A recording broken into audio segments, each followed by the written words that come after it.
ختم نبوت تحریک 1953 میں پاکستان کے گورنر جنرل غلام محمد نے عوام پر فائرنگ کے آرڈر دیے، جس میں 10,000 لوگ شہید ہو گئے۔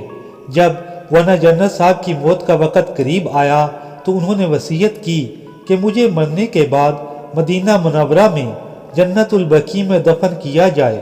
جب وہ فوت ہو گئے تو جہاز کا فوری انتظام نہ ہو سکا اور اس کو امانت کے طور پر 2 دن کے لیے گورا قبرستان کراچی میں دفن کیا گیا کہ پھر نکال کر جنت البقیع لے جائیں گے۔ جب 2 دن بعد جہاز کا انتظام ہوا اور غلام محمد کو قبر سے نکالنے کے لیے قبر کی مٹی ہٹائی گئی تو 2 سانپ اس کی لاش کے ساتھ لپٹے ہوئے تھے۔ انتظامیہ والے یہ منظر دیکھ کر ڈر گئے۔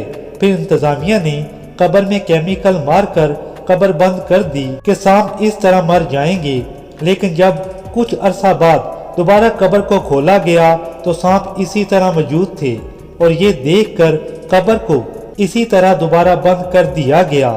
آج اس قبر پر کتے پیشاب کرتے ہیں۔ وجہ صرف ایک ہے کہ ختم نبوت کے خلاف اقدام کرنا۔ اللہ ہم سب کا ایمان پر خاتمہ فرمائے۔